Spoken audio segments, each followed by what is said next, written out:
নমস্কার। আজকে আমাদের এই সান্ধ্য বৈঠকে একটু রং নিয়ে আলোচনা করব। সামনে দোল আসছে তো। অনেকদিন আগে লাল রং নিয়ে আলোচনা করেছিলাম। আজকে আসুন নীল রঙের কথা একটু বলি। নীল এটা একটা মৌলিক বর্ণ। নীলের পরিপূরক বর্ণ হলো হলুদ। ওই যে চাকতি আছে না, নিউটনের কালার্স, ও ঠিক অপোজিটে পরিপূরক বর্ণ হিসেবে হলুদ রয়েছে নীলের। আর 440 থেকে 490 ন্যানোমিটার তরঙ্গ দৈর্ঘ্যে আলোকরশ্মি চোখে পড়লে যে অনুভূতি হয় সেটাই নীল। আমাদের কিন্তু এই যে কলমটাকে আমরা কালো দেখছি, বা এই আমার যে কালারটা দেখছি, এইটা কিন্তু এর কালার নয়। আসলে কিন্তু আলো থেকে যে সপ্ত রশ্মি বেরোয়, সেই আলো কালারের যেটা শোষণ করতে পারে না, বাকিগুলো শোষণ করে নেয়। যে রঙটা শোষণ করতে পারে না, আমরা সেই রঙটা দেখি। এটা ভারী মজার জিনিস। তো সুতরাং এই যেটা অনুভূত হয় ওই তরঙ্গে, সেটা নীল। নীল রঙের অর্থ সাধারণত সম্প্রীতির সঙ্গে জড়িত। তাই এটি জাতীয় সংঘ এবং ইউরোপীয় পতাকাগুলিতে রং হিসেবে প্রচণ্ড ব্যবহার করা হয়েছে। কলমচি আমাকে বলছে, ঠিক করে বলো এগুলো। কলমচি আমার রীতিমতো গাইড করে, ধমকও দেয়।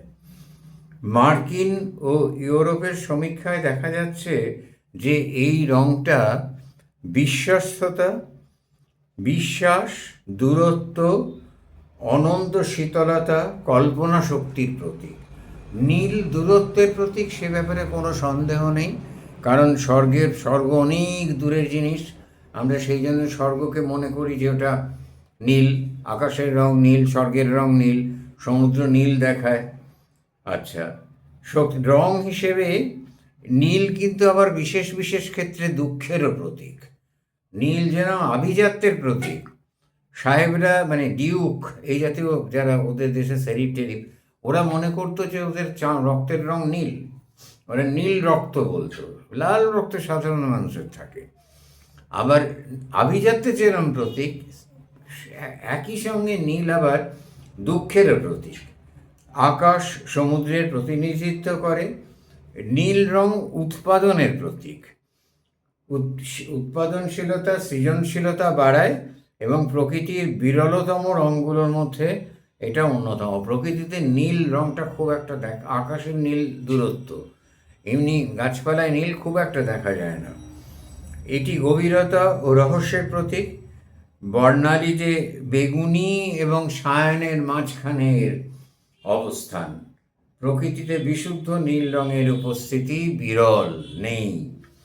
নীল শীতল রং, প্রশান্তির রং। শান্তি, বিশ্বাস এদের রং। আস্থা, নিরাপত্তা, নির্ভরতার প্রতীক হচ্ছে নীল। নীল সৃজনশীলতা, সমস্যা সমাধান ও গভীর চিন্তাভাবনাকে উৎসাহিত করে। এই রংটি কর্তৃত্ব, প্রজ্ঞা, আন্তরিকতা, আভিজাত্য, বুদ্ধির ওপরে প্রভাব বিস্তার করে। অনেকে সংস্কৃততে একটি আধ্যাত্মিকতা ও ঐশ্বরিক ভাবের প্রকৃতি প্রতীক হিসেবে নীলকে ভাবেন। সংস্কৃতিতে একটি আধ্যাত্মিকতা ও ঐশ্বরিক ভাবের প্রতীক হিসেবে ভাবেন। প্রকৃতি নীলের চাষ বাংলায় ত্রাস হয়ে দাঁড়িয়েছিল এক সময়। এই নীলের চাষ বন্ধ করার জন্য বাঙালি জোর করে কৃষককে নিয়ে যাওয়া হতো নীলের চাষ করাবার জন্য, নীলকর সাহেবেরা, এবং অবশ্যই হিন্দু, মুসলমান, বাঙালি জমিদারেরা। সেই জন্য গ্রামে বেল গাছ থেকে এরা বেল পেরে রেখে দিত গোপন জায়গায়। আর শাঁখ বাজিয়ে এরা বলতো, নীলকর সাহেবেরা ঢুকছে রে, সাবধান, পালা পালা। আর তখন বেল ছুঁড়ে মাথা ফাটিয়ে দিত। সেই জন্য প্রচুর বেলগাছ সাহেবরা কেটে দিয়েছিল। আর কংস, শেল বা শাঁখ এরা বাজেয়াপ্ত করেছিল। হেনরি পার্কিন প্রথম কৃত্রিম নীল করেন তৈরি করেন। পুরো নাম ছিল উইলিয়াম হেনরি পার্কিন, যেটা ফ্যাশনে বিপ্লব নিয়ে এসেছিল। ফ্যাশন ডিজাইনারের কাছে নীল একটা অতিরিক্ত পছন্দের রং। নীল ফ্যাশন ডিজাইনাররা ভীষণ পছন্দ করে। নীলে নানা রকম পোশাক তৈরি হয়, শাড়ি ইত্যাদি প্রভৃতি। আর নীলাম্বরী শাড়ি আমাদের এটা একদম বিশ্ববিখ্যাত জিনিস। নীলাম্বরী শাড়ি তো আমাদের শান্তিপুরে তৈরি হতো, টাঙ্গাইল শান্তিপুর অরিজিনালি, এখনও তাই তৈরি হয়। নীলাম্বরী শাড়িটা কী করে যে রাধিকা রঙে উঠে গেল এটা আমার মাথায় আসে না। যমুনার নীল রঙের সঙ্গে কি নীলাম্বরী এবং নীল আকাশ সব মিলিয়ে বৈষ্ণব প্রভু কবিদের একটা কল্পনা। শ্রীকৃষ্ণের সঙ্গে রাধাকৃষ্ণের প্রেমের প্রতীক কিন্তু নীলাম্বরী শাড়ি। নীলাম্বরী একটা এখন তো নীলাম্বরী 100 সুতোয় বোনা হয়। 100 সুতো মানে সুতোর পাক 100, অত্যন্ত ফাইন সুতোয় বোনা হয় নীলাম্বরী। আর নীলাম্বরী শাড়ি এখন কস্টলি শাড়ির ভেতরে পড়ে। এদের নকশা, একটা জ্যামিতিক ধরনের নকশা আছে, সে নকশাটাও এদের নিজস্ব বিশেষত্ব। এছাড়া দেবতাদের মধ্যেও নীল আছেন। শনি দেবতার রং নীল এবং তার ঘটের রঙও নীল, তার সব কিছু নীল। আবার নানা রকম তার যে শনির যে পাথরগুলো পাওয়া যায় সেগুলো সবই ইন্দ্রনীল, অপরাজিতা নীল, ময়ূরকণ্ঠী নীল, রক্তমুখী নীল। বেসিক্যালি রক্তমুখীটা একটু বেগুনি টাইপের, বেসিক্যালি সবই নীল। আবার রাজপট্ট পরা হয়, সেটাও নীল রঙেরই একটা পাথরের টুকরো। এখন কিন্তু ঢালাই দিয়ে ঠকিয়ে দেয়, রাজপট্ট কিনতে গেলে খুব সাবধান। পিকাসোর ব্লু পিরিয়ডের ছবি নীল রঙের বিখ্যাত। ওরি মাতিসের নীল নগ্ন নারী, এই কোলাজ একদম বিশ্ববিখ্যাত, হাতে কাগজ ছিঁড়ে করা। কোলাজ বলতে যে ফটোগ্রাফ কেটে পরবর্তী সময় যে কোলাজ হয়েছিল, বা পিকাসো ব্রাকের যে বেদ দিয়ে কোলাজ, সেই কোলাজ না, হাতে কাগজ কেটে প্যাস্টেল দিয়ে রং করে সেই কাগজ হাতে কেটে পেস্টিং করে করা।